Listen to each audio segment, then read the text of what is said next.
What if the story we call the beginning was never a beginning at all, but only the last surviving page of something much older?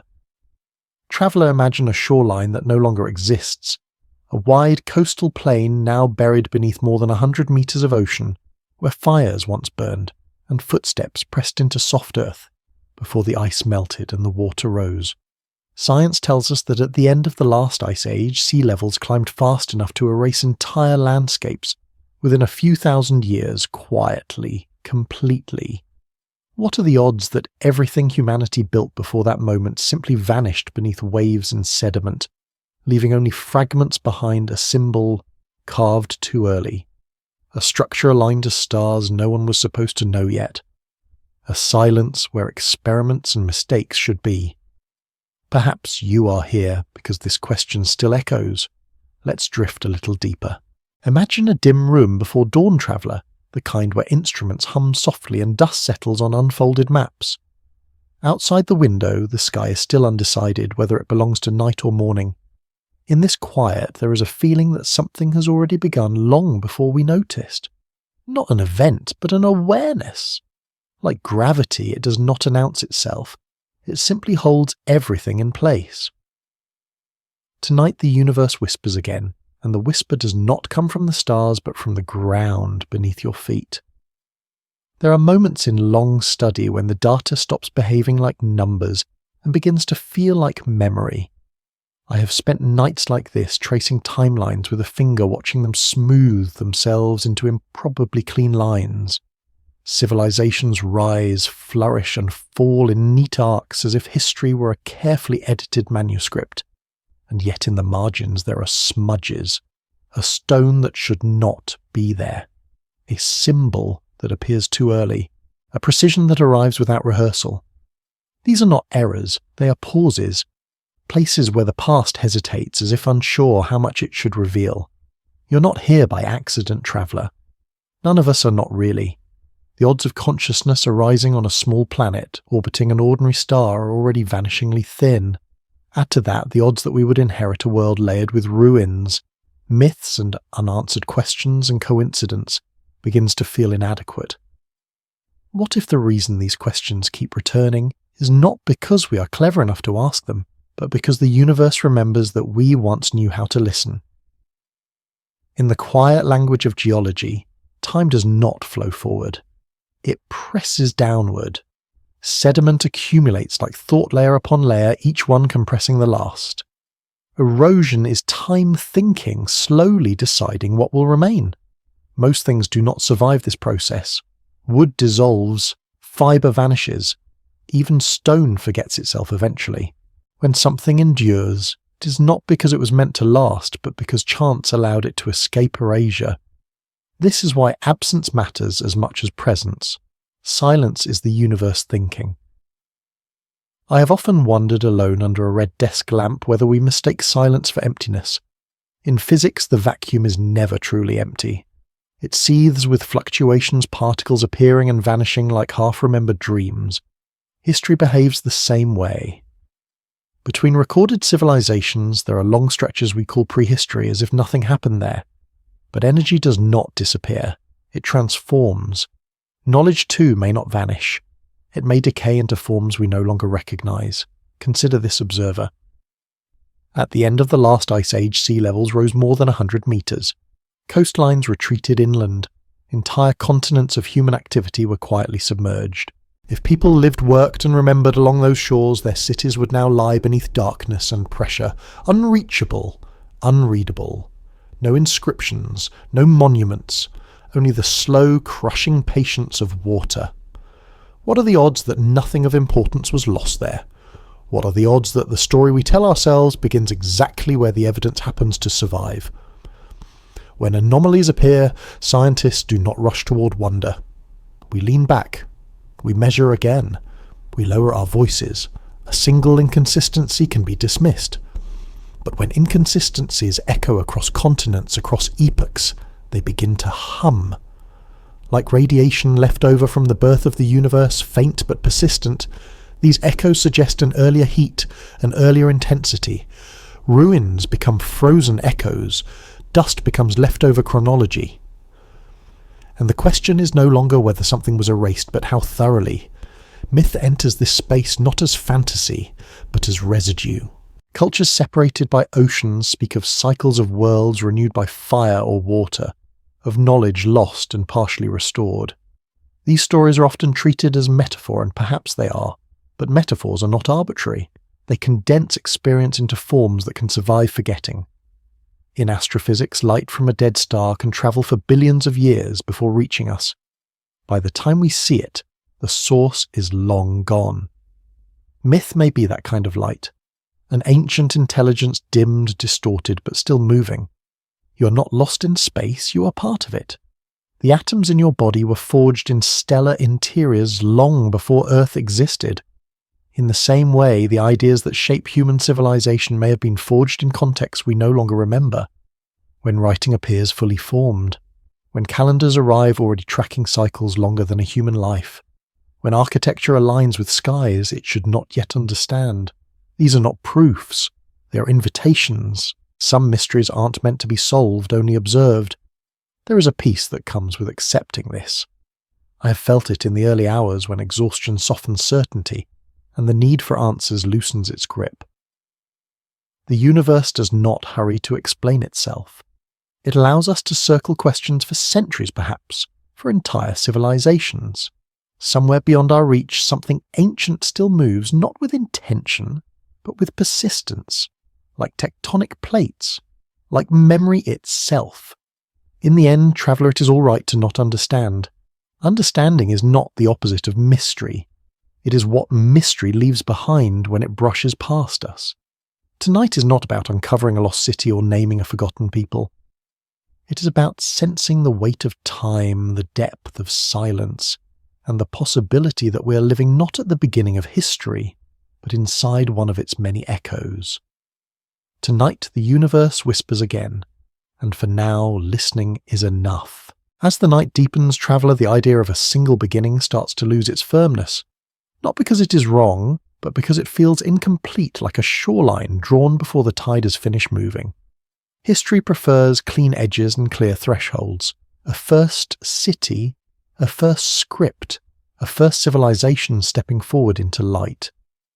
Yet when the evidence is examined slowly without urgency, those edges soften and the threshold begins to dissolve. The earliest civilizations do not behave like experiments. They do not hesitate. They do not stumble. They arrive already composed, already structured, already confident in systems that should have required long periods of trial and failure. Writing, for example, does not appear as a collection of tentative marks or abandoned symbols. The earliest scripts are functional, precise, and internally consistent. They manage trade ritual, time, and authority with ease. Linguists often note how suddenly grammar appears complete and balanced, as if the language had already lived a long life before entering the record.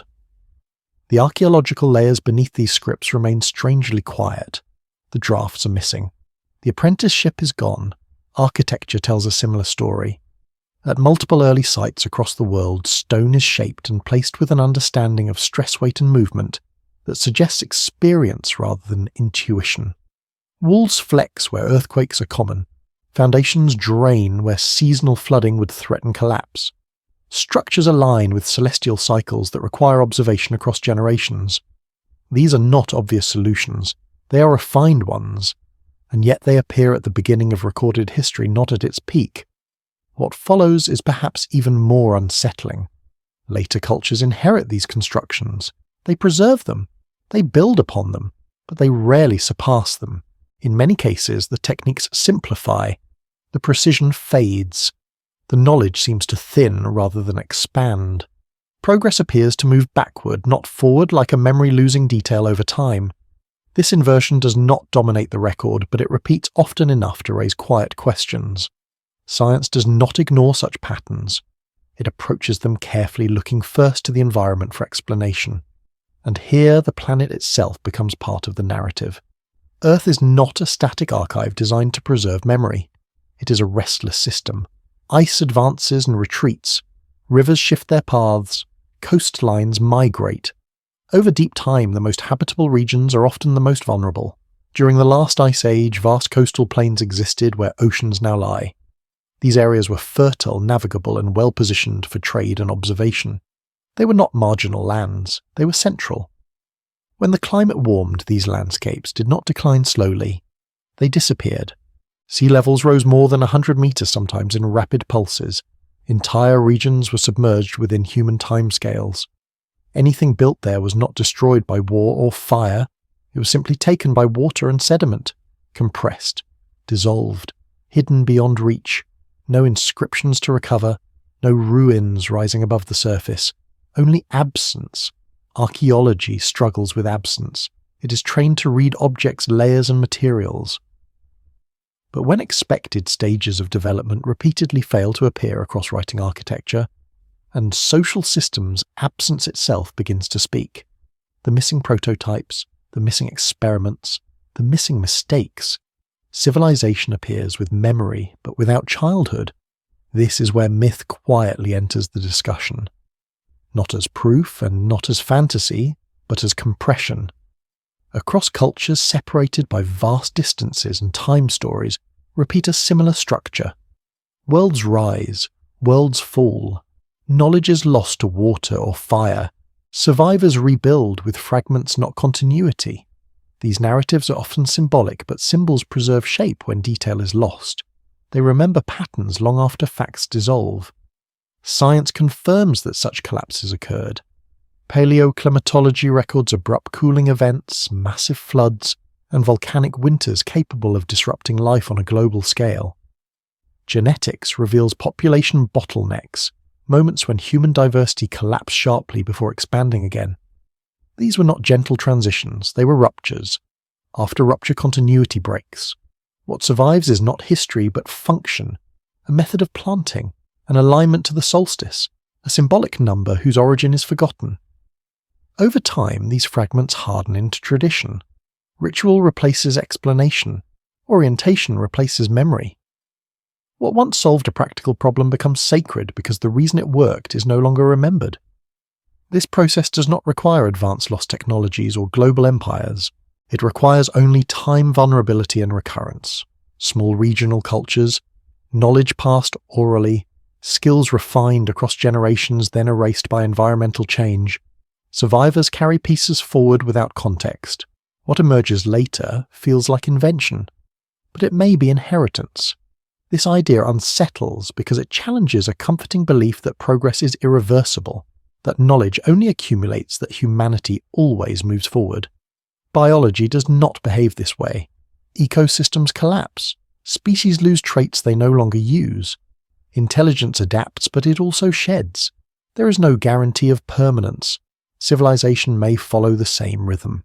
Science hesitates here not because the idea is impossible, but because it is difficult to test. The evidence lies underwater, eroded, scattered. What remains are patterns that feel intentional, but resist confirmation. Calendars that track cycles longer than a human life. Structures aligned to stars that require patience across generations. Mathematical relationships appearing without visible evolution. These are not conclusions. They are signals. In cosmology, scientists study faint background radiation, echoes of events that no longer exist. The source is gone, but the imprint remains. We infer beginnings not because we witnessed them, but because something endured.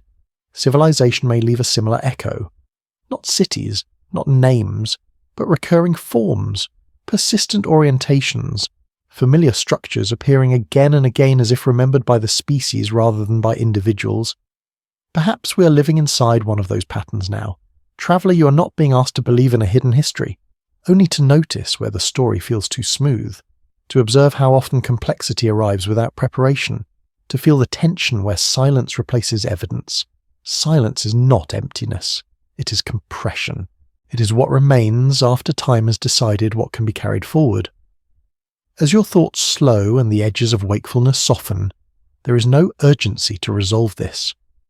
Some questions endure because they are larger than answers. They survive not to be solved, but to be revisited again and again by civilizations that believe they are the first. Let the uncertainty rest beside you. Let the pattern remain unfinished. Listen, and allow yourself to drift a little deeper. As the night continues to widen, traveller attention shifts away from what was built and toward what was remembered.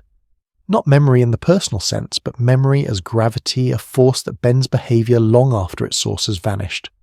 Civilizations like stars leave traces not only through matter but through influence. Even when the structure collapses, the field remains. Across the ancient world, patterns begin to repeat with a calm insistence. Symbols carved into stone, painted on cave walls, etched into bone or shell, appear in places that never met. Spirals turning inward, lines crossing at precise angles, circles nested within circles. These shapes do not shout meaning. They hum quietly like background radiation from a forgotten event. Some scholars explain them as universal expressions of the human mind. Others suspect they are fragments of something older, a shared symbolic language that survived migrations, extinctions, and silence. These symbols are often dismissed because they are simple, but simplicity does not imply ignorance. In physics, the most powerful laws are elegant. In nature, complex systems often arise from minimal rules. A spiral encodes growth. A circle encodes return. A crossing encodes balance. If early civilizations inherited fragments of an older understanding, symbols would be the most durable form of transmission. Stone can crumble, wood can rot, but pattern can travel. Orientation offers another quiet clue. Across continents, ancient structures turn their faces toward the same moments in the sky: solstices, equinoxes, the rising of particular stars. This alone is not strange. Humans have always watched the heavens. What unsettles researchers is the precision. Alignments so exact they demand long-term observation. Calendars embedded in architecture. Shadows that fall only once a year at a specific hour onto a specific point. These are not accidents. They require patience. They require continuity. Yet continuity is precisely what the archaeological record struggles to show. In some regions, observatories appear before agriculture is fully established. In others, ceremonial centres precede permanent settlements. Knowledge of cycles arrives before the systems that supposedly depend on it. This inversion is subtle, but persistent. It suggests that understanding may have travelled independently of social complexity, that memory sometimes outruns infrastructure. The sky in this sense becomes a library no flood can erase. Stars shift slowly. Precession unfolds across millennia. To notice it requires not instruments, but inheritance. One generation watching another recording, another correcting. Such observation does not demand advanced technology.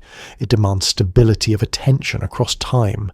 When civilizations collapse, attention fragments, but fragments can be carried. A story, a ritual, a warning, hidden inside myth. Myth, then, is not a failure of explanation. It is compression. When data becomes too large, too slow, too dangerous to preserve directly, it is folded into narrative. Flood myths appear everywhere, not because floods were identical, but because collapse was recurring. Fire myths persist, not because fire was divine, but because it ended worlds. Cycles of creation and destruction repeated not as metaphor alone, but as memory rendered survivable. Geology supports this rhythm. Ice cores preserve sudden shifts. Sediment layers record violence, volcanic ash blankets continents, rivers reverse course. These events do not erase life entirely, but they interrupt it severely. They do not kill knowledge instantly, but they fracture its transmission. Survivors rebuild with what they carry. What they carry is never complete. Over time, fragments recombine. A symbol joins a ritual joins a calendar joins a city.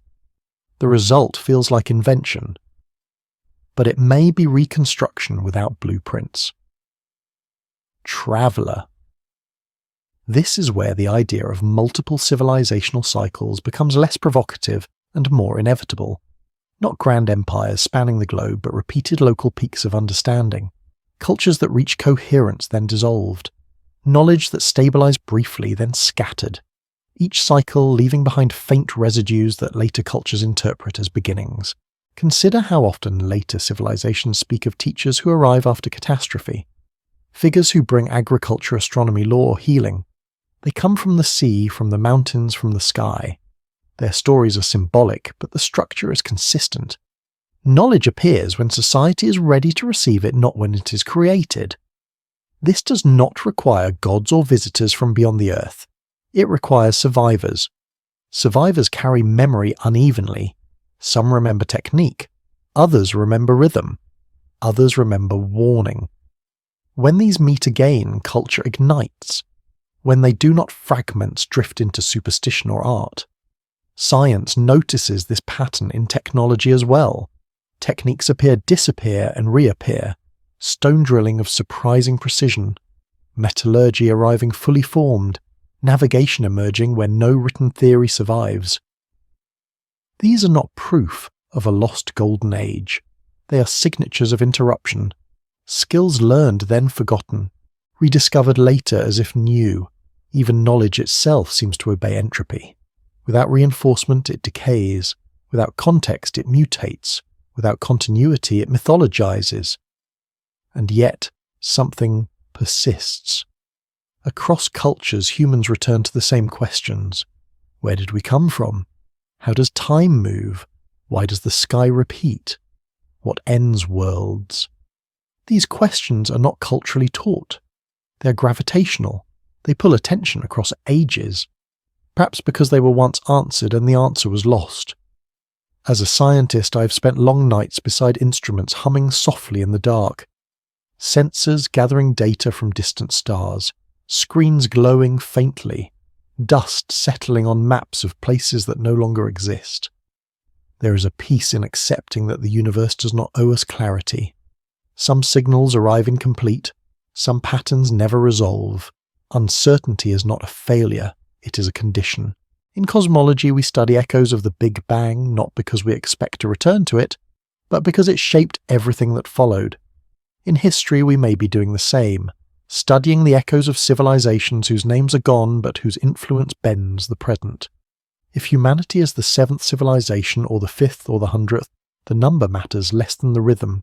Rise, coherence, collapse, survival, remembering without knowing, forgetting without erasing. Tonight the universe whispers again, not in answers but in patterns. You're not lost in space. You are part of it. Part of a long experiment in memory carried by fragile beings on a restless planet. Some mysteries are not meant to be solved, only observed. As your thoughts slow, allow them to settle into that observation. Let the patterns remain incomplete. Let the silence hold its shape. Somewhere beyond our reach, something ancient still moves. And it is all right, traveller, to not understand. As the night deepens further, traveller, the question gently turns inward. Not toward ruins or stars, but toward the fragile thread that connects knowing to surviving. Civilizations do not vanish all at once. They thin. They lose resolution. Their knowledge blurs like ink soaked into wet paper. What remains is not clarity but habit, not theory but instinct, and this may be the most enduring trace of all. Across human history, understanding often appears before explanation. People act correctly long before they can say why. They align structures. They plant at the right moment. They sing at the right frequency. They repeat gestures whose meaning has slipped away, yet whose effect remains. This suggests that some knowledge survives collapse not as information but as behavior, as rhythm, as something felt rather than articulated.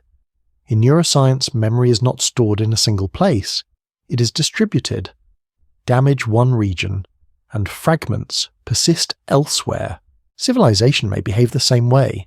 When centralized systems fail, when writing disappears, when cities drown or burn, memory does not vanish entirely.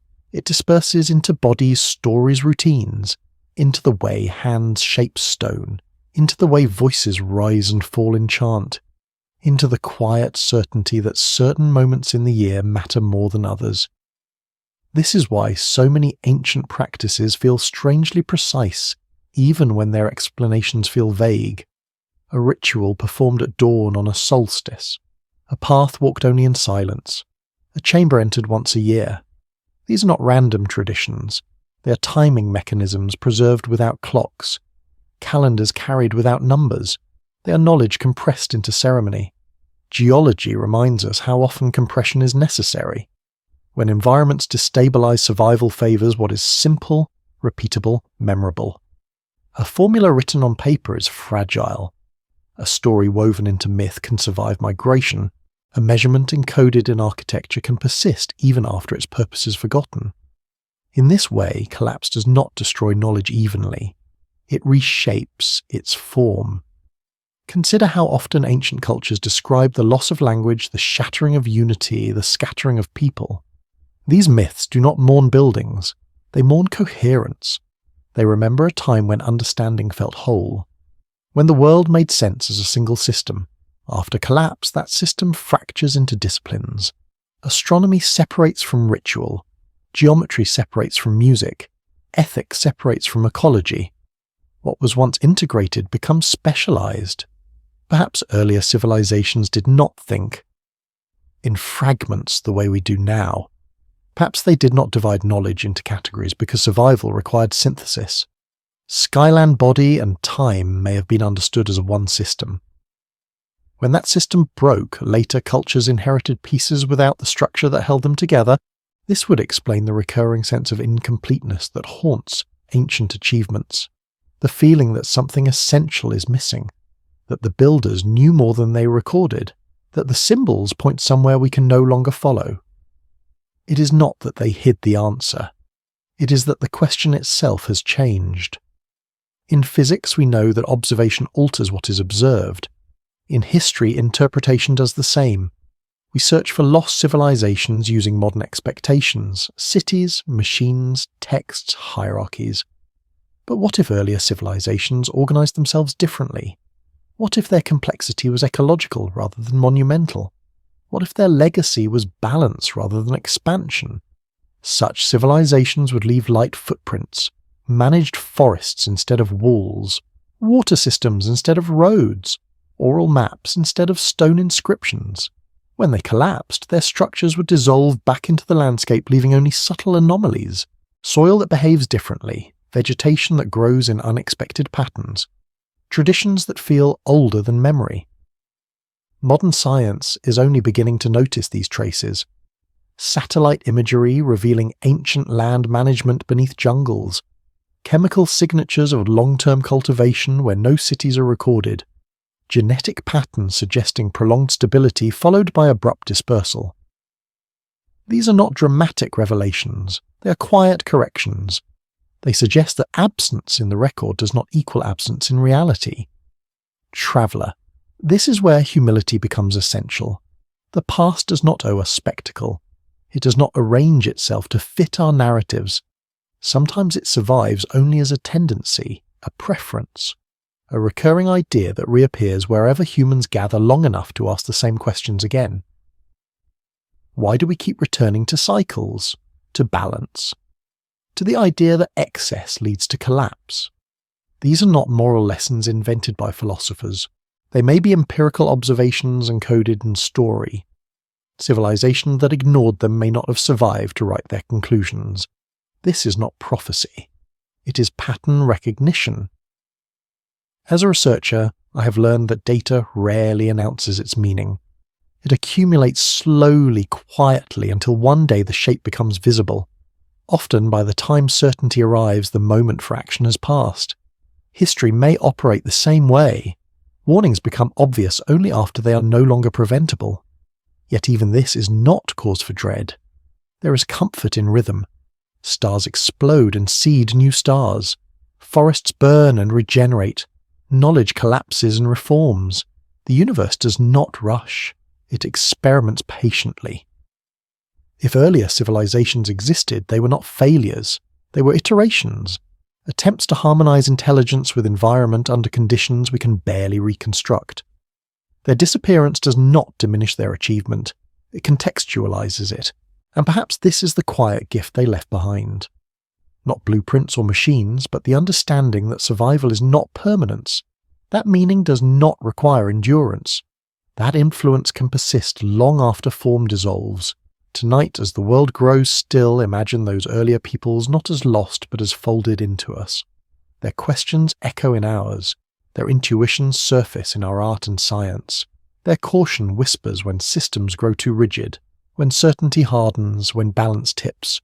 You're not separate from this lineage. You're not observing it from outside. You are part of its continuation. A temporary configuration of matter carrying forward a long conversation between earth and mind. Somewhere beneath the noise of the present, that conversation continues. Slowly, patiently, without urgency. Silence is the universe thinking. As your breath softens and your thoughts loosen, allow the fragments to remain fragments. Allow the pattern to stay incomplete. There is no test to pass here, no conclusion to reach. Some mysteries wait, others watch. Sleep, traveller. The cosmos will keep watch. As the night settles deeper, traveller, another layer of the story begins to reveal itself, not through objects or ruins, but through warning.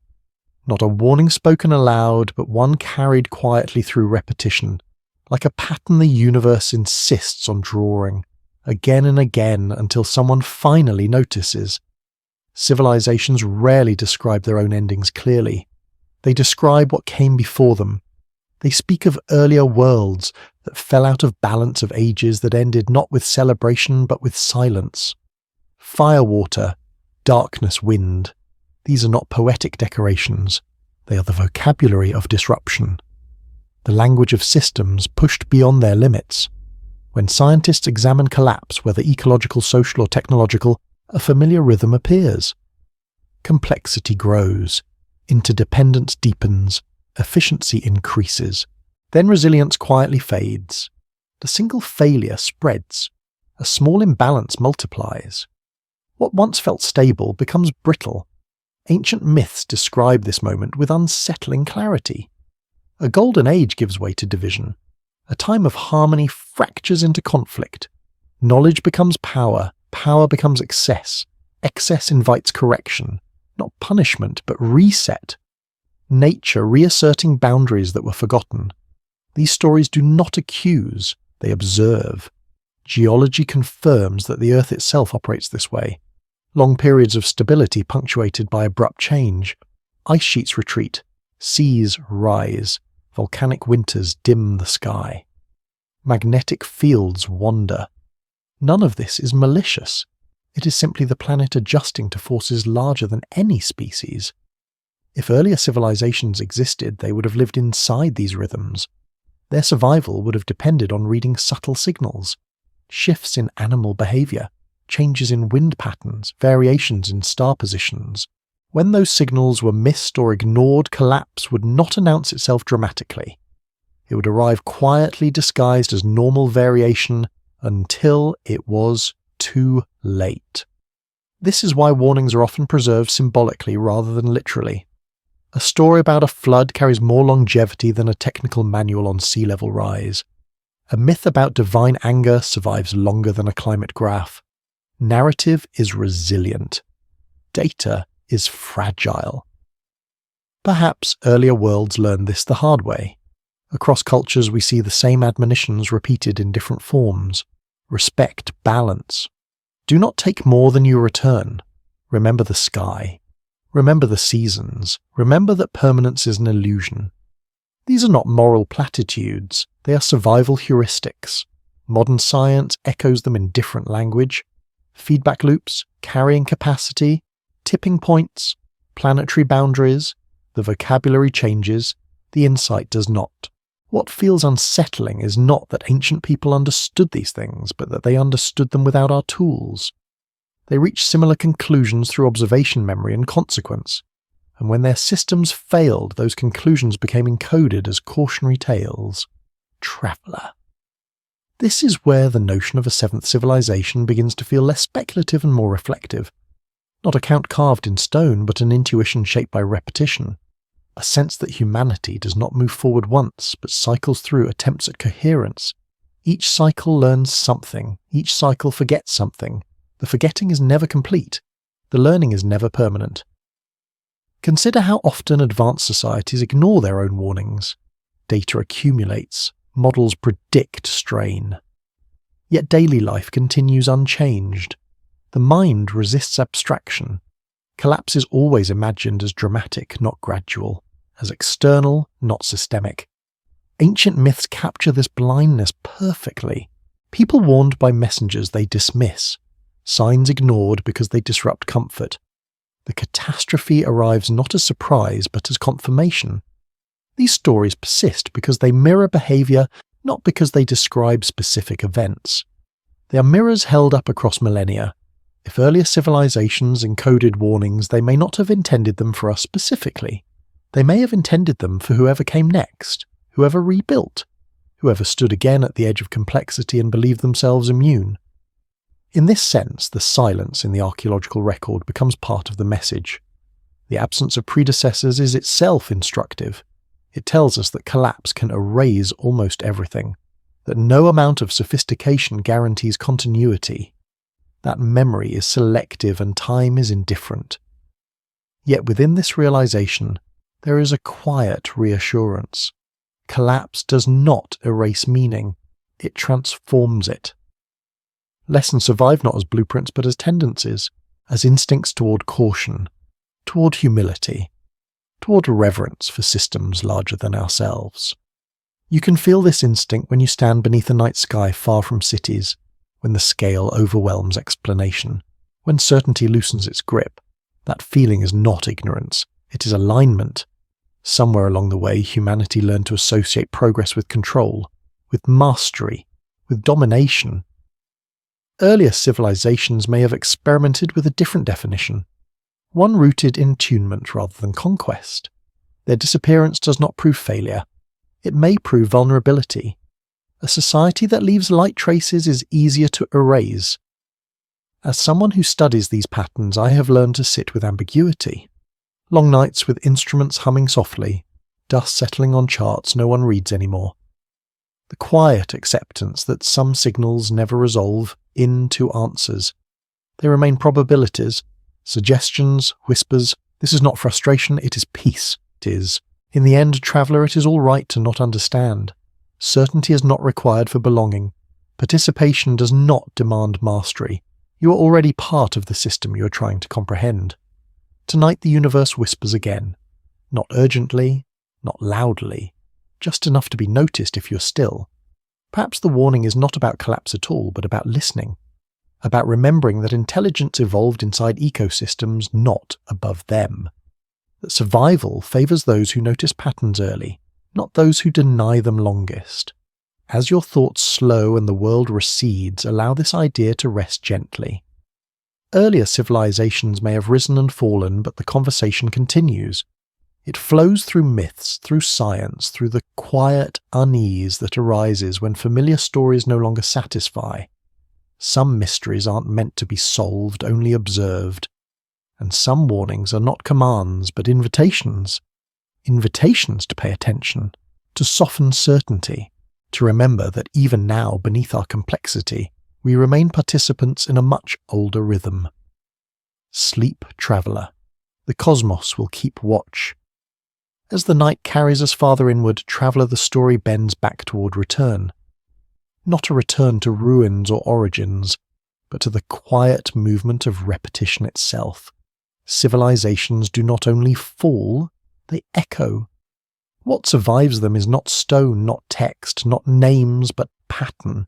The way questions reappear, the way solutions resurface wearing different faces, the way humanity keeps circling the same truths as if guided by gravity rather than choice. In physics, gravity is not a command. It is a tendency. Matter follows it without awareness. Memory may work the same way. Across ages, human thought drifts back towards certain configurations. Balance, cycles, orientation, harmony between sky and ground. These ideas are not taught once and forgotten forever. They return because they are structurally stable, like shapes that naturally form when conditions allow. This may explain why knowledge often re-emerges after collapse without clear lineage. A culture dissolves, its language disappears, its tools decay. And yet generations later, similar insights appear again, not copied but rediscovered. As though the world itself is instructing those who remain patient enough to observe. Consider how often early societies independently recognized the importance of thresholds. Dawn and dusk, solstices and equinoxes, tides and seasons. These are not arbitrary divisions. They are moments when systems transition, where change concentrates. To pay attention to thresholds is to anticipate instability. It is a survival strategy disguised as a ritual. When earlier civilizations vanished, they did not take the sky with them. The stars remained, the rhythms persisted. Those who survived could rebuild by rereading the same signals even if the language to describe them had changed. In this way, collapse resets vocabulary, not reality. Modern science sometimes forgets this continuity. It treats discovery as invention rather than recognition. But many breakthroughs feel familiar when they arrive. Resonance replacing force, networks replacing hierarchies, cycles replacing lines. These are not new ideas, they are returns. As a scientist-poet, I have learned to trust that feeling of familiarity, the moment when a new model feels oddly ancient, when equations echo myths, when data curves resemble stories told long before numbers existed. It is not proof of inheritance, it is evidence of convergence, the universe favouring certain structures again and again. This convergence becomes especially visible when we study how civilizations rebuild after disruption. They simplify, they compress, they preserve what works. Over time, complexity grows again. The cycle repeats, but each iteration leaves subtle residues, improvements in navigation, better soil management, refined social coordination. These advances do not always announce themselves. They settle quietly into practice, and then just as quietly they fade. Traveller. This is why the idea of a seventh civilization is less about counting and more about recognizing rhythm. Whether the number is symbolic or literal matters less than the pattern it points to. Humanity repeatedly reaching a threshold where its tools outrun its wisdom, where connection becomes dependency, where growth undermines resilience. Each time the system corrects, sometimes gently, sometimes catastrophically. The Earth does not negotiate, it responds. Yet even in response, there is continuity. Survivors adapt, knowledge condenses, the conversation resumes at a simpler level. And slowly, patiently, it expands again. This is not failure. It is learning under constraint. If earlier civilizations existed, their greatest contribution may not have been what they built, but what they taught the cycle itself. What was tested, what broke, what endured. Those lessons are now embedded in the landscape of possibility, available to any culture that listens carefully enough. This reframes the search for evidence. We do not need a lost city to acknowledge inheritance. We need to notice recurring solutions appearing under similar pressures, similar adaptations emerging in distant places, similar mistakes repeated despite warnings. In this sense, history is less a record and more a waveform, peaks of coherence, troughs of fragmentation, each crest shaped by what came before, each collapse feeding the next rise. There is humility in accepting this. It releases us from the burden of uniqueness. We are not the first to face complexity. We are not the last. Our era is not special because it is advanced, but because it is positioned at a familiar point in the cycle. This does not mean outcomes are fixed. Awareness alters trajectory. A system that recognizes its own rhythm can choose how to respond. It can soften collapse. It can prioritize continuity over dominance. It can value memory over expansion. Whether humanity will do this remains unknown, but the possibility itself is part of the inheritance. Tonight, as instruments hum softly and the sky drifts overhead, I find comfort in this uncertainty. Not knowing does not mean being lost. It means being attentive, open, willing to listen rather than conclude. You are not lost in space. You are part of it. The ancient civilizations we imagine were not strangers. They were earlier conversations between matter and meaning. Their voices did not disappear. They changed form. They became pressure gradients in culture. They became myths that refused to die. They became instincts that guide architecture, ritual, and science alike. When you feel drawn to patterns, you cannot explain you are participating in this continuity. When certain ideas feel right before they are proven, You are touching a memory older than explanation. This is not mysticism. It is emergence. Somewhere beyond our reach, something ancient still moves. Not an object, not a being, a process, a slow intelligence woven into time itself. It does not hurry. It does not insist. It waits for conditions to align. Silence is the universe thinking. As sleep approaches, allow the cycle to carry you. There is no need to resolve it tonight. Understanding can rest. Curiosity can soften. The questions will remain patient and intact, waiting for another quiet hour. In the end, traveller, it's all right to not understand. Meaning does not require closure. Belonging does not require certainty. You are already held within the pattern you seek. Some mysteries wait, others watch. Sleep, traveller. The cosmos will keep watch. As the night settles into its deepest stillness, traveller, the question no longer presses outward. It turns softly inward toward pattern. Not the kind measured by instruments, but the kind sensed in repetition. The quiet recognition that certain shapes return. Again and again, across cultures, across ages, as if history itself were tracing the same lines with different hands. Patterns do not announce themselves. They reveal their presence through familiarity. A spiral carved into stone. A city aligned to a horizon. A myth describing descent and return. These forms persist not because they were copied perfectly, but because they emerge naturally when human minds encounter the same constraints. Gravity shaping rivers, light shaping vision, time shaping memory.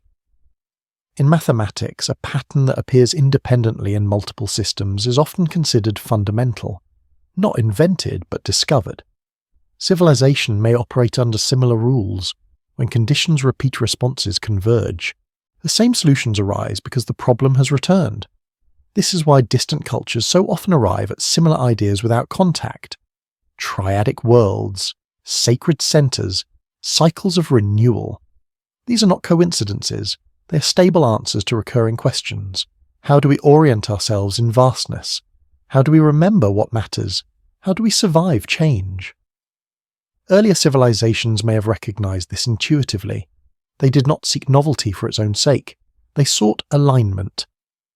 When alignment was lost, collapse followed. When it was restored, renewal began. This understanding reshapes how we interpret ancient complexity. Instead of asking how people built such things with so little technology, we might ask why they chose to build in those particular ways. Why align to stars rather than streets? Why encode meaning in number rather than ornament? Why place cities where land, sky and water converge? These decisions suggest a worldview where pattern mattered more than permanence, where meaning was relational, not accumulative. A worldview less concerned with growth than with coherence. If such civilizations existed, their disappearance would leave a peculiar legacy. Not ruins, but tendencies. The tendency to mark time. The tendency to seek balance. The tendency to encode knowledge symbolically when direct transmission fails. As a scientist-poet, I have spent many nights watching data settle into shape. At first it appears as noise, random variation, but slowly repetition emerges, peaks align, gaps repeat. What once seemed chaotic reveals structure. This moment is always quiet, never dramatic. Recognition arrives gently like dawn. History offers similar moments. When enough fragments align, the absence itself becomes meaningful. The missing prototypes, the abrupt appearances, the shared symbols, these do not shout, they whisper. Traveller, this is the space between certainty and speculation. A space science rarely occupies comfortably, yet one it must enter to progress. Hypotheses form here, questions linger. The mind relaxes its grip on conclusions. Patterns do not demand belief, they invite attention. Across civilizations we see repeated concern with orientation, not just where things are but how they relate. North and south, above and below, center and edge. These distinctions matter because they stabilize perception. In a world prone to change, orientation anchors experience. When civilization collapse, orientation is often what survives. People may forget names, Technologies and histories, but they remember directions. Rituals tied to seasons, stories tied to landscape. These become scaffolding for rebuilding. This suggests that the deepest layer of civilization is not infrastructure, but orientation, a shared sense of how the world is structured. When that sense fractures, everything else follows. Modern societies often assume that orientation is provided externally, by maps, by clocks, by networks. But earlier worlds relied on embodied orientation, on the sky overhead, on landmarks, on memory shared through ritual. These methods are slower but resilient. They survive power loss. They survive migration. Perhaps this is why certain ancient practices persist despite appearing inefficient. They were never optimized for speed. They were optimized for continuity. If humanity has moved through multiple civilizational cycles, each reset would have favored what could be remembered without tools, songs, movements, stories, alignments. These are memory devices designed for disruption. The irony is that such devices look primitive to modern eyes, yet they may represent a deeper sophistication, an understanding that collapse is not an exception but a phase. That continuity requires redundancy. That meaning must be stored in multiple forms. This reframes myth entirely, not as falsehood but as compression. A way to store complex information in emotionally resonant form. A myth can carry climate data, social warnings, ethical frameworks, and cosmological models simultaneously. It is inefficient only if taken literally. Earlier civilizations may have known this. They may have chosen myth deliberately, knowing that literal records decay, knowing that symbols travel farther than instructions. When we dismiss these symbols as superstition, we risk overlooking their function, not as explanation, but as preservation. Tonight, as thoughts slow and the world recedes, allow this possibility to rest gently. That the ancients were not trying to teach us facts, they were trying to preserve orientation, to leave behind a sense of how to stand in the world when everything else is gone. You're not reading their messages, you're inheriting their posture, the posture of listening, of watching cycles rather than lines, of accepting that not all knowledge arrives clearly. Some arrives as inclination, as unease, as attraction to certain ideas without obvious reason. This is not weakness, it is sensitivity. Somewhere beyond our reach, something ancient still moves, not through monuments or texts, but through recurrence, through the quiet reappearance of patterns whenever conditions align. Silence is the universe thinking. As sleep approaches, let the patterns remain unfinished. Let them drift without resolution. There is no need to connect every point. The constellation will hold even when unseen. In the end, traveller, it's all right to not understand. Patterns do not require interpretation to exist. They continue regardless, patient and intact. Some mysteries wait, others watch. Sleep, traveller. The cosmos will keep watch. Traveller, as you settle into the quiet, imagine standing before a line of stones half buried in wind-blown dust, their edges softened by time yet still rigid in intent. Each stone holds a memory not of one culture or one age, but of many cycles layered upon one another like sediment in the earth. You notice the faint alignment toward distant horizons, the repetition of angles that mirror the sun's passage, the stars' slow drift. These silent markers suggest a conversation across time and knowledge passed not in words but through geometry, orientation and pattern. In this stillness, one begins to sense the cumulative weight of cycles, the faint pulse of human understanding weaving through generations that may never have met yet somehow thought alike. It is as though the earth itself remembers its memory encoded in ridge and valley, coastline and plain. Even when civilizations vanish, their intention lingers faint but measurable, a shadow traced in stone. In the end, traveller, it's all right to not understand. Some mysteries wait, others watch. Tonight the universe whispers again. Across oceans and continents the same shapes emerge, the same recurring motifs carved in stone, painted on pottery, etched in sand. Spirals, concentric circles, T-shaped pillars, mounds rising from the soil, all repeating like a quiet refrain. There is no need for deliberate instruction for such parallels to appear. When human cognition encounters similar problems, how to measure time, mark, place, preserve memory, the solutions converge. It is a convergence written into the fabric of human thought, independent of proximity language or lineage, and yet the precision with which some forms appear across eras is unsettling. In Egypt, a pre-dynastic alignment.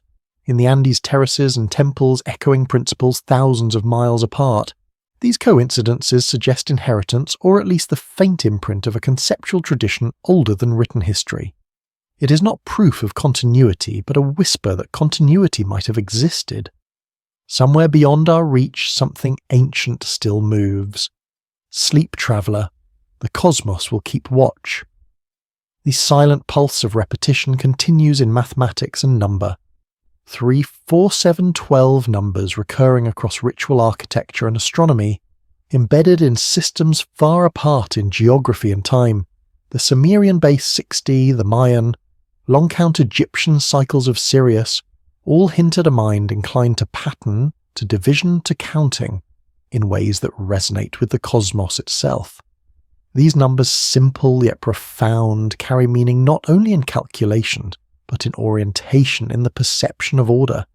It is as though the cognitive frameworks of earlier humans persisted, transmitted unconsciously, imprinted into instinct. When a child in one age reaches for the same concepts as a child in another, disconnected by millennia, one glimpses the residue of cycles, echoes of knowledge, the quiet survival of cognition. In the end, traveller, it's all right to not understand. Sound, too, carries this inheritance. Across distant lands, ancient structures echo with intentional resonance, amplifying voices, chants, and ritual sound in ways modern instruments can measure but rarely explain fully.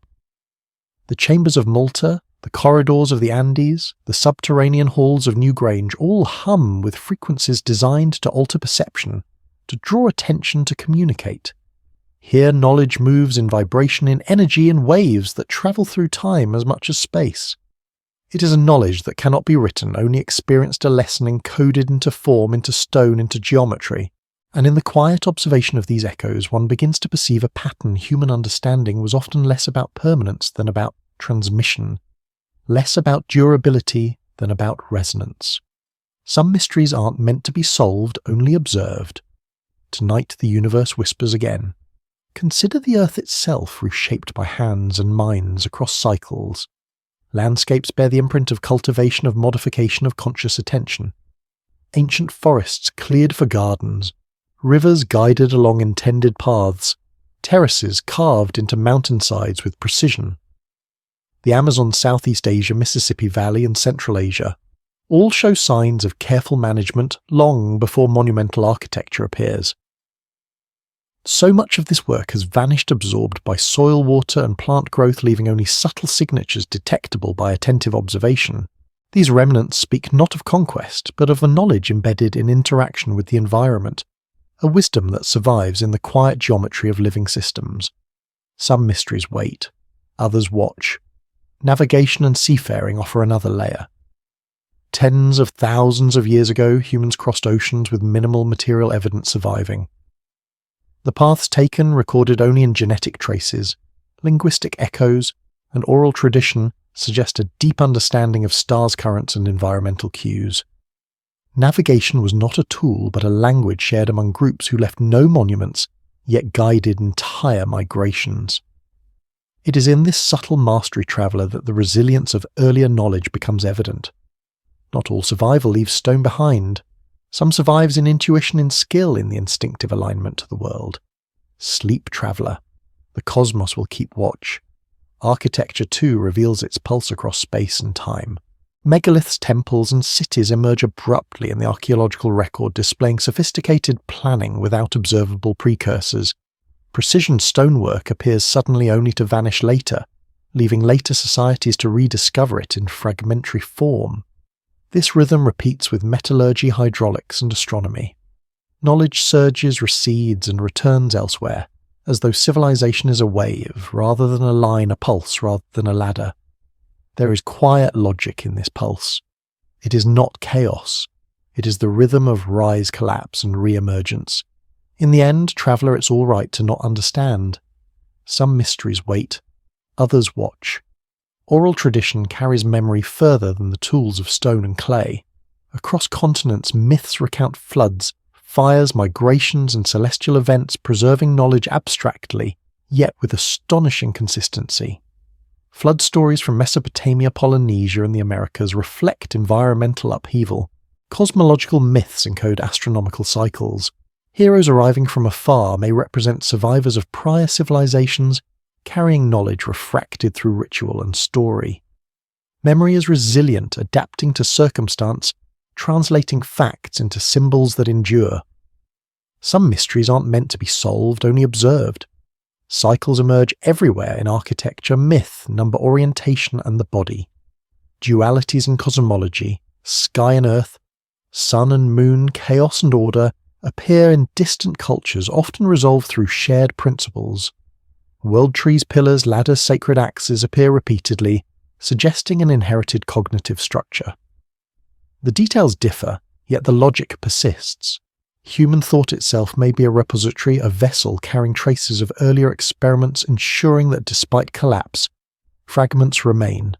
Tonight the universe whispers again. Even collapse cannot erase the invisible framework of knowledge entirely. Catastrophes, floods, earthquakes, volcanic eruptions, glacial shifts reshape the material world, scattering memory. Yet the framework persists in instinct, orientation, ritual, and landscape. The lost civilizations, if they existed, have left shadows rather than ruins. Their wisdom is embedded in alignment geometry, acoustics, number, and narrative. These traces demand patience, observation, and a willingness to see beyond the superficial. Sleep traveler. The cosmos will keep watch. As you trace these threads across time, notice the rhythm of disappearance and recurrence. Civilization appears, flourishes, vanishes, leaving only faint markers, yet these markers are sufficient. Alignment, ritual, number, myth, pattern. Resonance, they persist. They guide perception, preserve knowledge, and hint at what preceded. It is a memory that does not rely on permanence, a continuity encoded into human intuition and cultural practice. In the end, traveller, it's all right to not understand. Some mysteries wait, others watch. There is beauty in the incomplete. The fragments are themselves a map, imperfect yet instructive. They remind us that the human story is not a straight line, but a spiral. Knowledge ascends and descends, accumulates and dissipates, yet leaves echoes in each cycle. Even when tools, cities, and monuments disappear, the cognitive architecture persists. Orientation, rhythm, pattern, resonance, and memory survive the collapse. They endure in the subtle structure of thought, in the inherited habit of aligning with skyland and time. Tonight the universe whispers again. Look at the sky, traveller, and sense the cycles above mirrored below.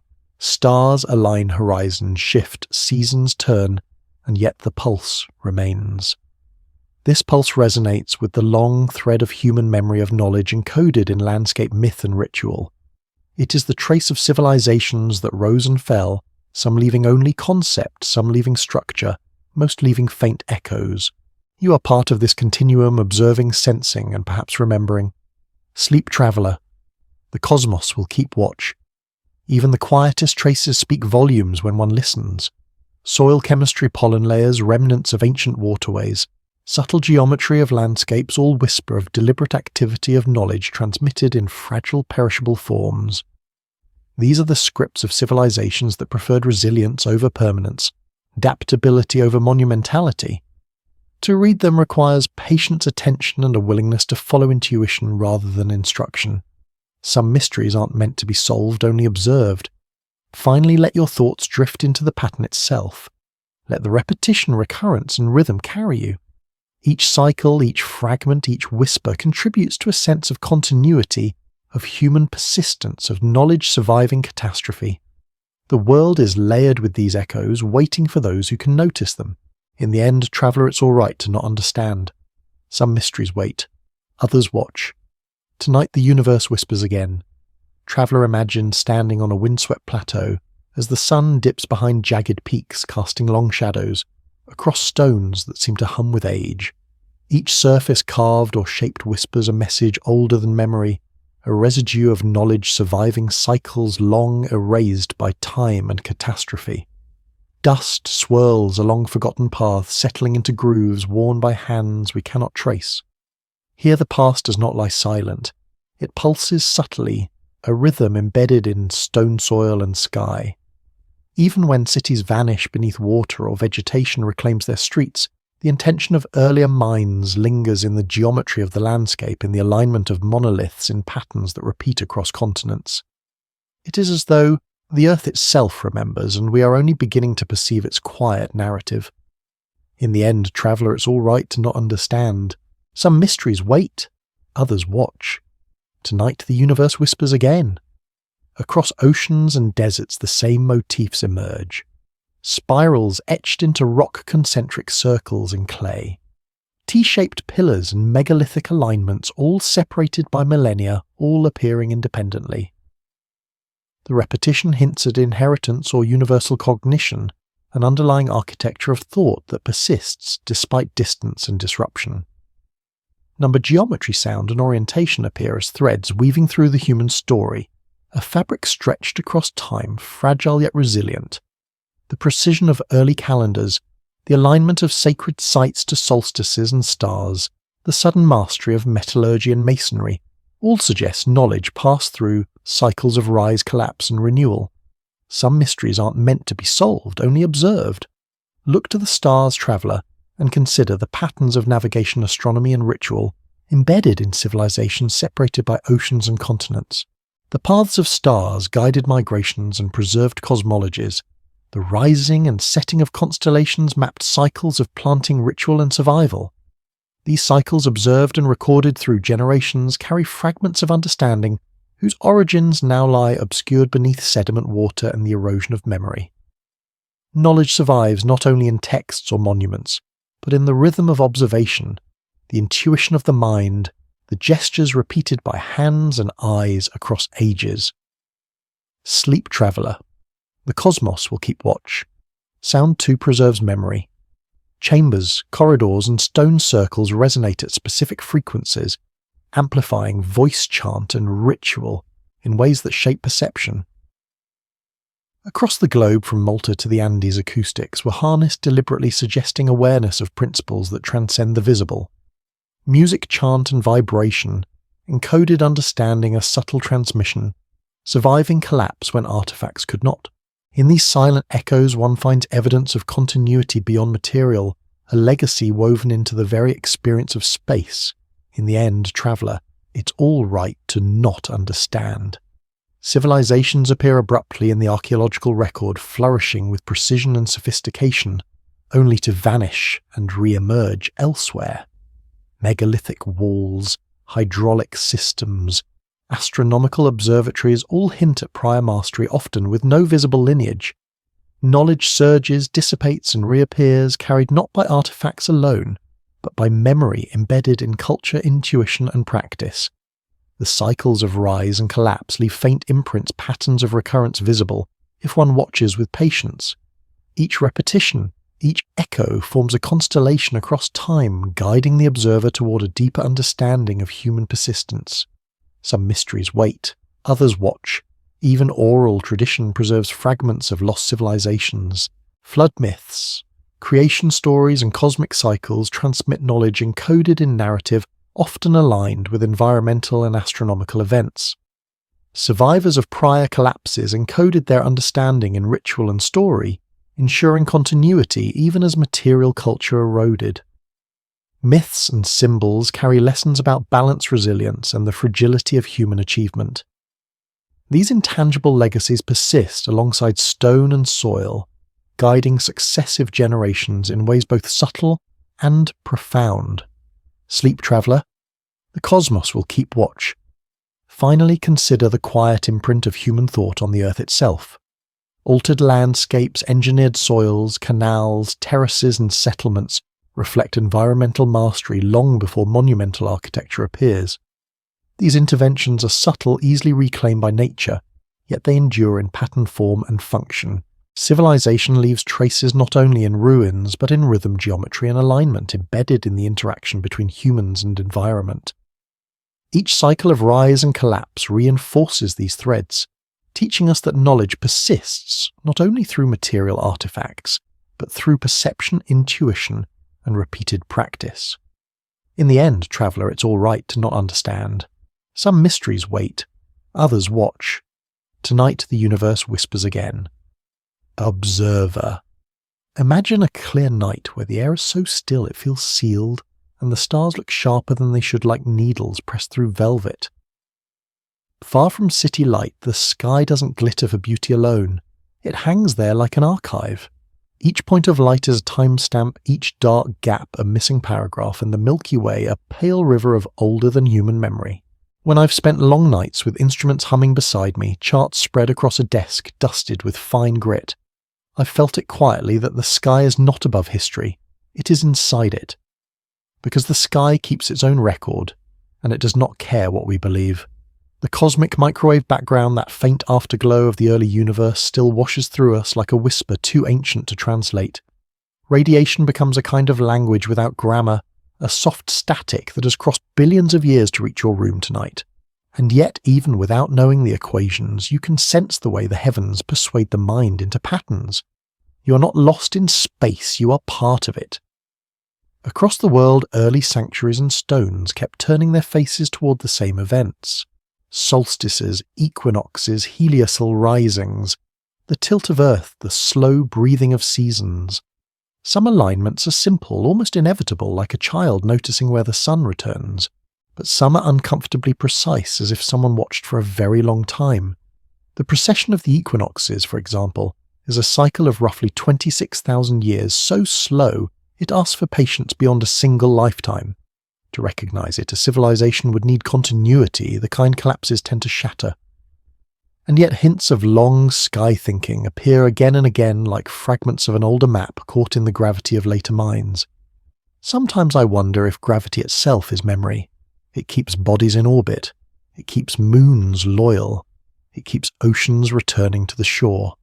Perhaps it also keeps ideas returning to humans, not as clear recollection, but as an instinct to build where the horizon opens to mark the place where a star rises to carve a symbol that feels familiar without explanation.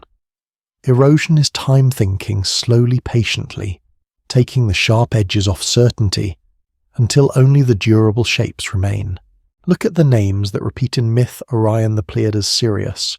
They appear on different tongues in different ages, carrying different stories, but the same quiet insistence. Some of it is practical. Bright stars make good calendars. They help you travel.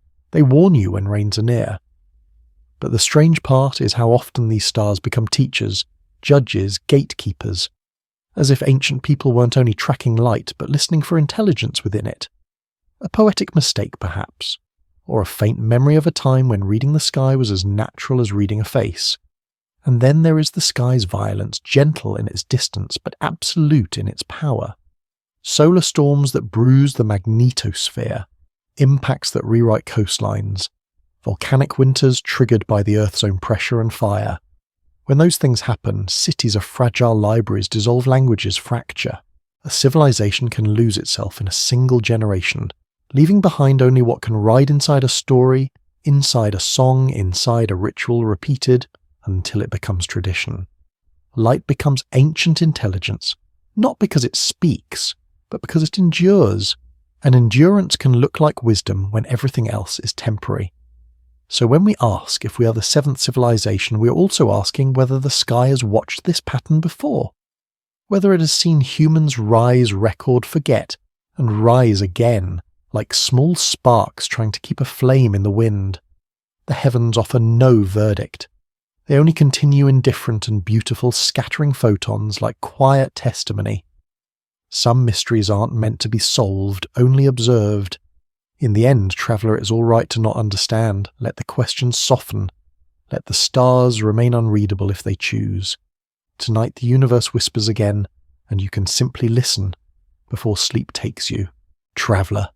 Imagine a cliffside after a storm when the sea has pulled back just enough to reveal the pale ribs of the shoreline. The air tastes of salt and minerals. Somewhere below, hidden in the moving darkness, entire landscapes lie drowned and quiet plains that once held paths, camps and fires. It's easy to forget how recently the oceans moved. Coastlines are not borders. They are temporary agreements between water and stone, and the Earth revises those agreements without asking us. When you look at the planet through the lens of geology, the idea of a single clean beginning becomes harder to hold. The ground beneath you is layered like an old book that has been rewritten too many times. Flood deposits sit on top of flood deposits. Ash layers from distant eruptions spread like thin grey punctuation across continents. In ice cores, trapped bubbles of air preserve atmospheres that no human has ever breathed, and in sediment, pollen grains record forests that rose and vanished before our myths had names. The Earth does not keep a neat timeline. It keeps scars, and scars are honest. They do not exaggerate and they do not care about narrative. A sudden cooling, then a rapid warming. A glacier retreating, then collapsing into meltwater that surges across plains. Sea level rising not slowly in human memory, but fast enough to swallow coastlines within a handful of generations. Imagine what that does to a culture that lives by the water, that builds with wood and reed and clay, that stores its meaning in places meant to be walked, not carved.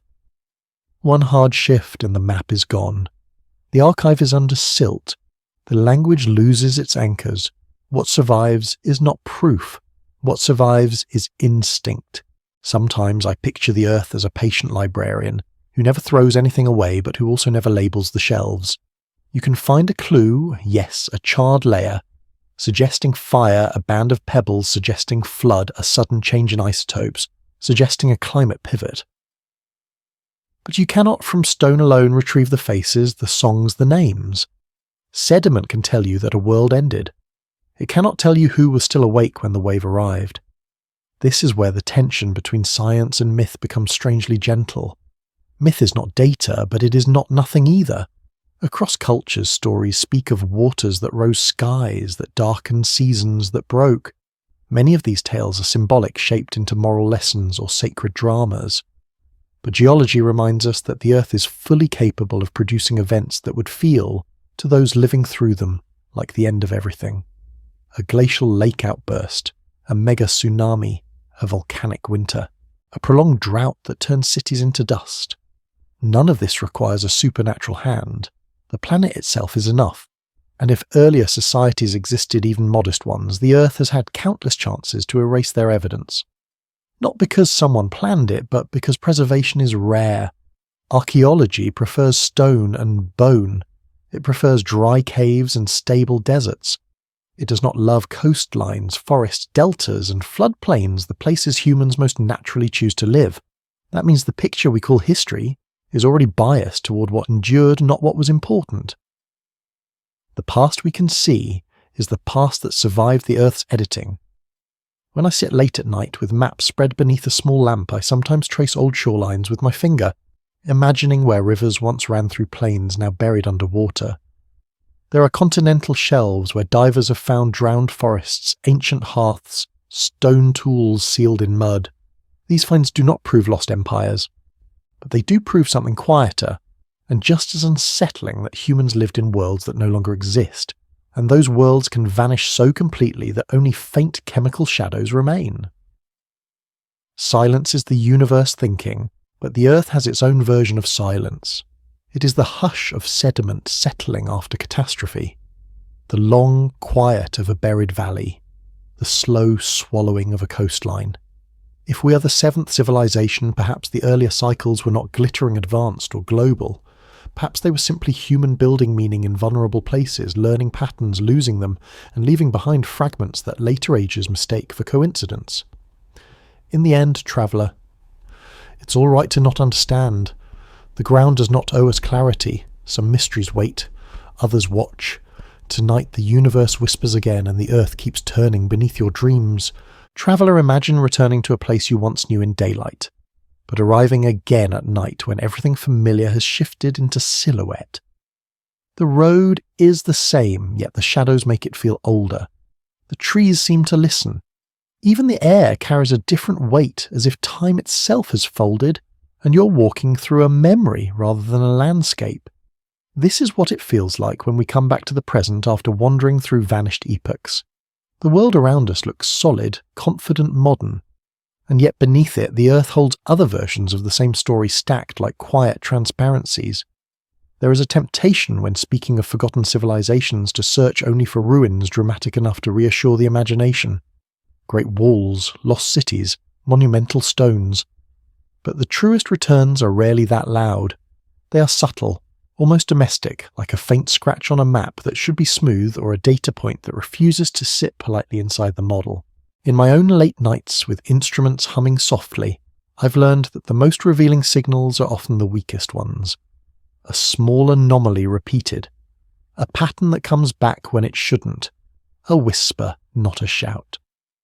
Science at its best is a form of patience. It does not demand certainty on schedule. It gathers what the world offers and tries to listen without forcing an answer. When we look for earlier cycles, we're not only digging through soil, we're learning the art of returning to questions without exhausting them. Each generation comes back with new tools, satellites that see through forest canopies, sonar that traces the geometry of submerged shelves, chemical analyses that read soil like a diary, genetics that turns bone dust into lineage. The past does not change, but our ability to notice it does. Sometimes it feels as if the Earth has been speaking the whole time, and we are only now finding the right frequency to hear. I like to think of gravity as memory. It pulls everything downward into layers, into archives made of pressure and time. And I like to think of radiation as whisper, not the dramatic kind, but the steady, faint voice of the universe, moving through matter, leaving signatures in ice and stone. These signatures do not tell stories in sentences. They speak in ratios, in isotopes, in the slow language of geology. They say something happened here, something shifted, something ended, and something began again. When we return to our own age, the question becomes quieter but more personal. If cycles have happened before, if knowledge can rise, fracture, and reappear, then what are we doing with our moment in the spiral? We live in a civilization that has stored its mind inside delicate systems. Electricity, networks, satellites, servers, the cloud, which sounds soft but is made of hard machinery and long supply lines.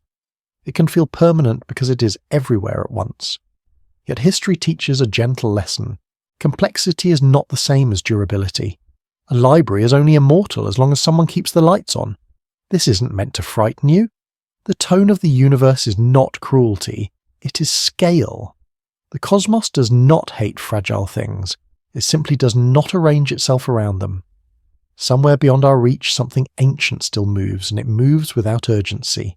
In that calm, we can hold our own fragility without panic. We can treat it as a reminder to pay attention.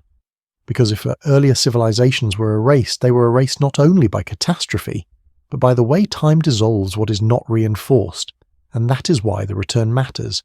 Not to prove an empire before Sumer, or to force a single grand conclusion, but to notice the recurring human pattern we build. We forget we rebuild, and then we tell stories about how it all started right here in our own reflection. The seventh civilization, if that phrase holds any meaning, might not be a crown on our heads. It might be a mirror held up to our habits. A chance to see the rhythm we keep repeating without realizing it. Sometimes when the room is quiet and only the soft tick of a clock remains, I imagine future minds studying our traces the way we study the traces of others. They might find our cities as mineral stains in the ground. They might discover fragments of plastic like strange fossils, or satellites falling back to Earth like metallic seeds. They might find our numbers without our context, our symbols without our language, our myths without our laughter. They might argue over what we meant the way we argue over carved spirals and broken tablets. They might call us advanced or primitive or both. And the truth would be that we were simply human doing what humans do, reaching toward meaning in the dark. You are not lost in space, you are part of it. That phrase isn't comfort so much as orientation. The universe does not separate you from its story. Your breath is chemistry, your thoughts are electricity, your dreams are patterns in living matter, and those patterns belong to the same physics that shapes stars. When you lie awake and wonder about forgotten epochs, you're not escaping reality. You are touching a deeper layer of it, the layer where time stretches, where civilizations become brief glimmers, and where the Earth keeps turning regardless of what names we give ourselves. The return then is not only outward back to our modern world, but inward back to the mind that asks.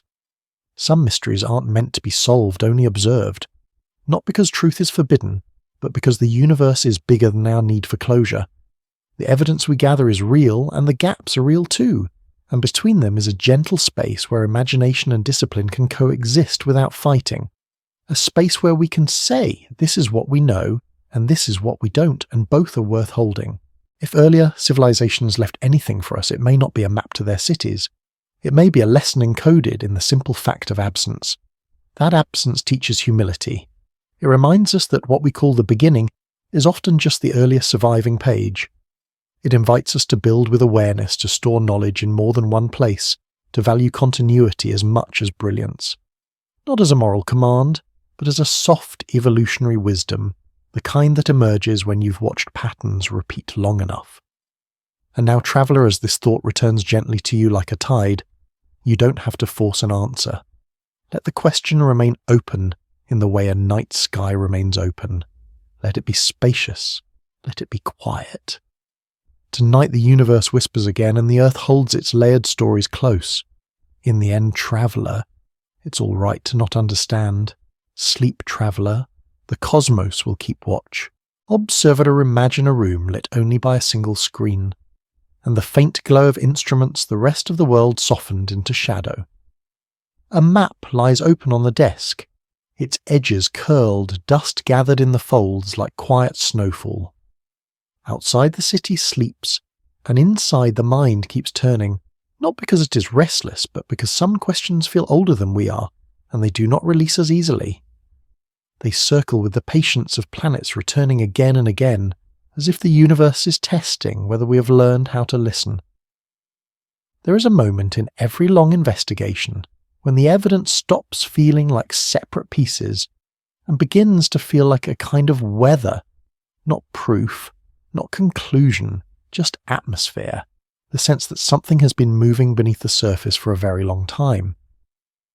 In the search for lost civilization, this is the strangest shift of all.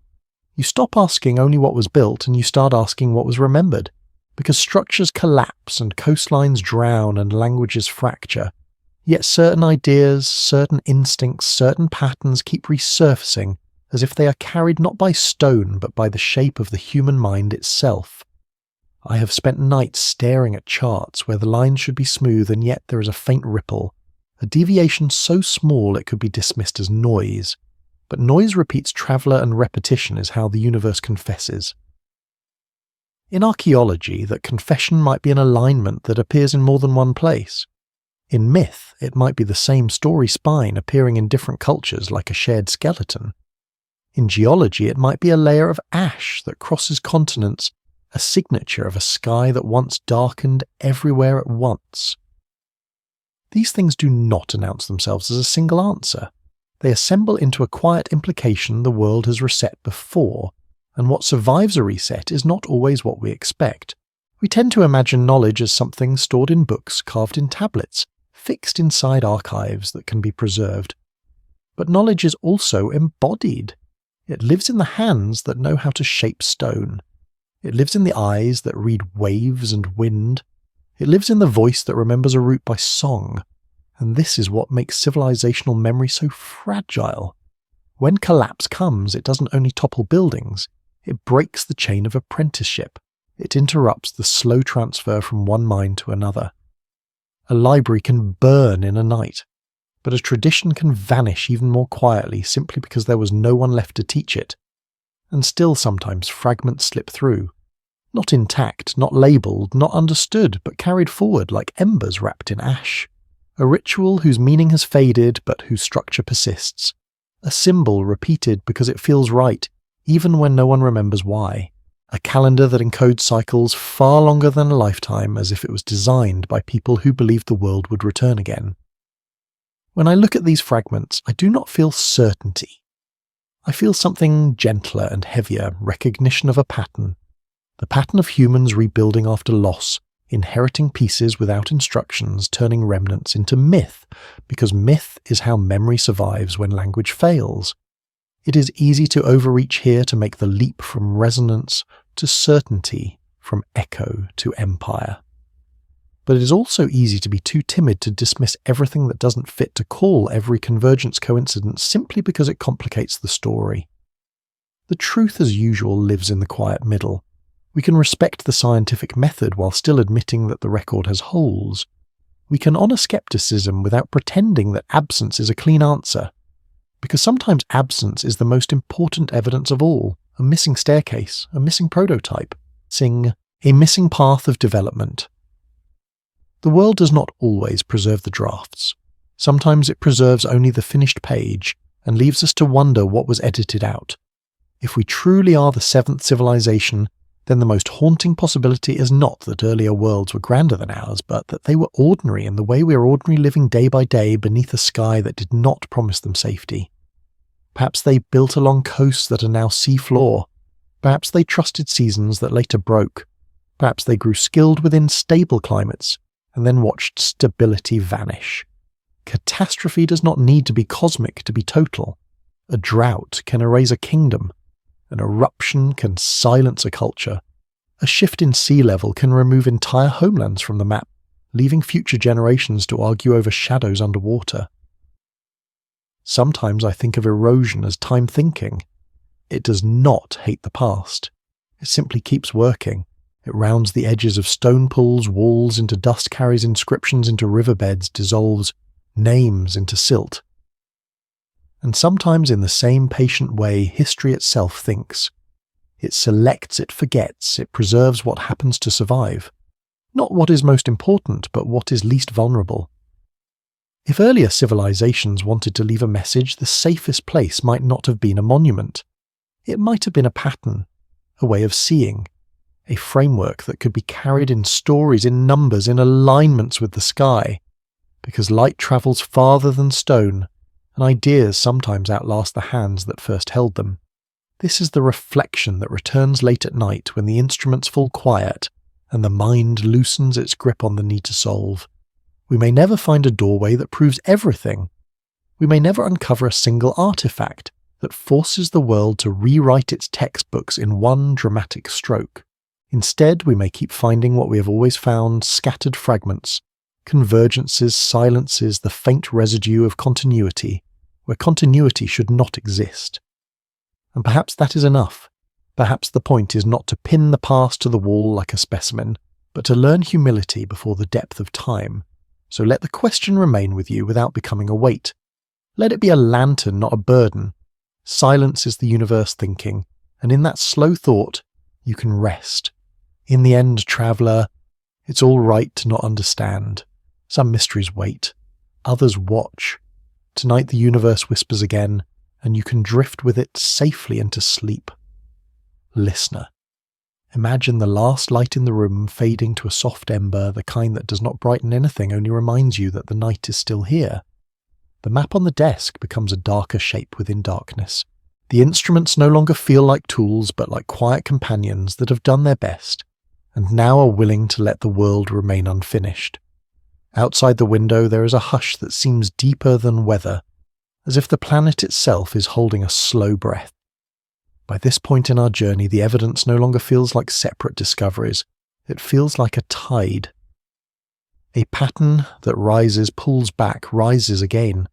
Not to prove, not to persuade, but to show you the shape of uncertainty. And uncertainty, traveller, is not a flaw in the story. It is the most honest part of it. Because time is not a clean archive. It is a living pressure, a constant rearrangement. Water drifts over coastlines that once held homes. Sand settles into ruins like a gentle burial. Ice seals whole landscapes in a cold memory. Even the stars move slowly, shifting their positions over millennia, as if the sky itself is rewriting the map above us. Sometimes I think of gravity as memory. It keeps pulling things back toward what they once were. It gathers dust into layers, gathers rivers into deltas, gathers lost objects into sediment, and gathers civilizations into silence. Not because the universe is cruel, but because it is consistent. And in that consistency a strange comfort lives. If there were earlier worlds, they were not erased by malice. They were softened by the same forces that soften everything. Erosion is time thinking. Radiation is the universe whispering. Light is ancient intelligence travelling without urgency. And we, the ones listening now, are simply another moment in that long patient process. So the question becomes quieter here.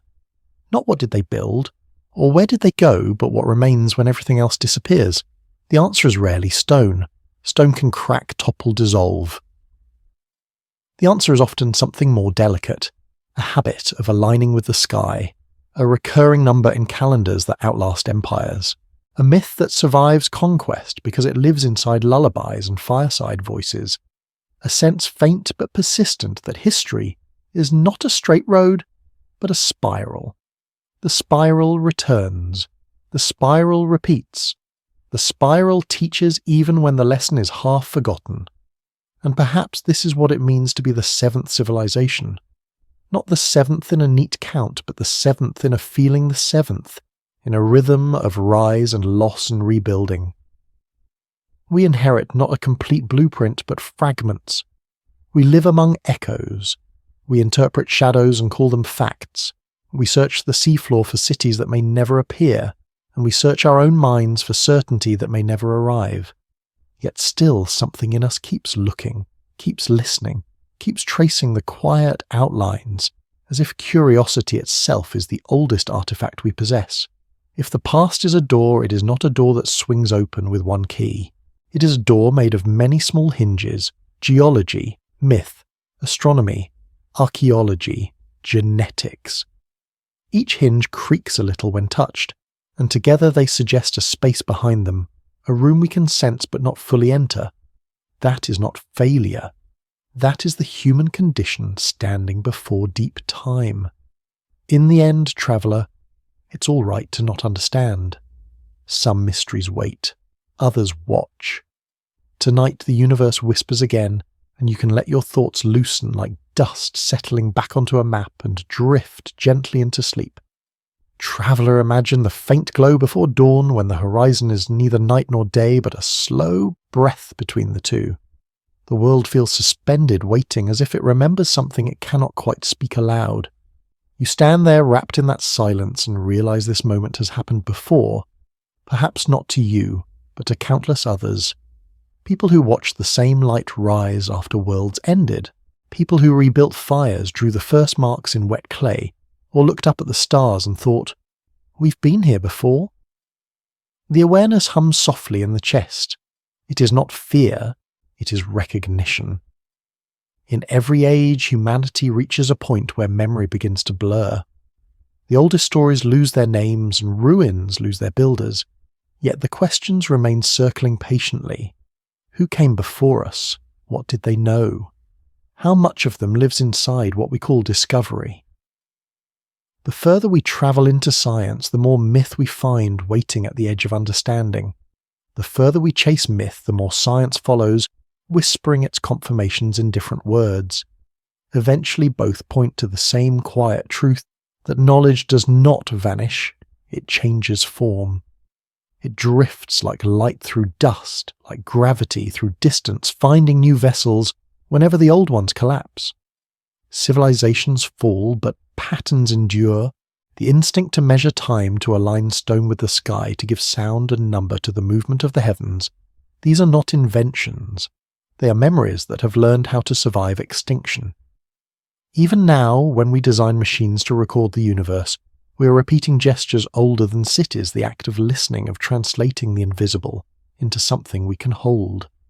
Perhaps every telescope, every formula, every whisper of theory is an echo of hands that once traced constellations into wet sand. It is possible that the truest inheritance of earlier worlds is not their technology or architecture, but their relationship with wonder. They must have felt it too, that blend of awe and humility, of curiosity tempered by acceptance. We mistake advancement for control, but the pattern suggests otherwise. Every civilization that believes itself untouchable forgets that knowledge is a tide. It rises and recedes. It leaves fragments for the next shore to find. And still humanity builds again, compelled by the same quiet desire to make sense of the silence. In this silence the universe is thinking. It does not speak in words, but in rhythm. In the pulse of stars, in the decay of atoms, in the slow turning of galaxies, Everything you are, the calcium in your bones, the carbon in your breath, the electrical storms in your brain, was forged in that rhythm. You are the continuation of the same process you study. When you ask where the lost civilizations went, you're also asking where you are going. The answer is the same: forward into transformation. Somewhere beyond the horizon, something ancient still moves. Not a god, not a machine, but a persistence. It is the will of life to reassemble itself after every ending. It is the pattern of a knowledge to reappear when the time is right. Maybe that is what the ancients meant when they spoke of eternal return. Not an exact repetition, but a resonance, the same melody played on new instruments. You're hearing it now, faintly between the spaces of thought. The earth too remembers. In its rock and ocean and air it stores the traces of all its previous lives. It carries within it the memory of seas that vanished, forests that burned, ice that melted and returned. We walk across those layers every day, unaware that the ground beneath us is older than everything we can imagine. And yet, the same materials are still building new worlds. Even decay becomes foundation. Traveller, you are part of that foundation. You are made of recycled stardust and forgotten civilizations. The atoms composing you have been oceans and mountains, plants and smoke prayers and embers. You are both evidence and continuation. You're not lost in space, your space reorganized into awareness. So let the question rest now. Let the cycle complete itself for a while. The answers are not hidden to torment you. They are hidden because they are too large for a single mind to hold. It is enough to know that the search continues through you, through everyone who wonders. It is enough to listen to remain awake for a few more breaths before surrendering to sleep. In the end, traveller, it's all right to not understand. Some mysteries wait, others watch. Tonight the universe whispers again, and you small luminous temporary whisper back without words. The cycle continues. Sleep, traveller. The cosmos will keep watch. We've reached the edge of tonight's story, traveller, where the last echoes of ruined coastlines and unfinished timelines begin to fade back into the dark. We move gently through anomalies that refuse to sit still in neat history, through stones that feel misplaced in time, through myths that sound like memory wearing a different name. And now, like a lantern lowered in a forgotten chamber, the light grows softer, not because the mystery is solved, but because it is still alive. Out there, the universe continues its patient work. Erosion keeps thinking. Gravity keeps remembering. Ice keeps holding secrets in its quiet blue archive. And somewhere beneath the ordinary ground of our days, the possibility remains that other chapters existed, rose and slipped away without leaving a clear signature. There is no fear in that, only humility. We are small, and we are temporary, and still we are capable of wonder. Some truths don't demand answers, only presence, only the willingness to listen as silence does what it always does best. Rest well, observer. Stay curious if you can. Sleep, traveller. The cosmos will keep watch.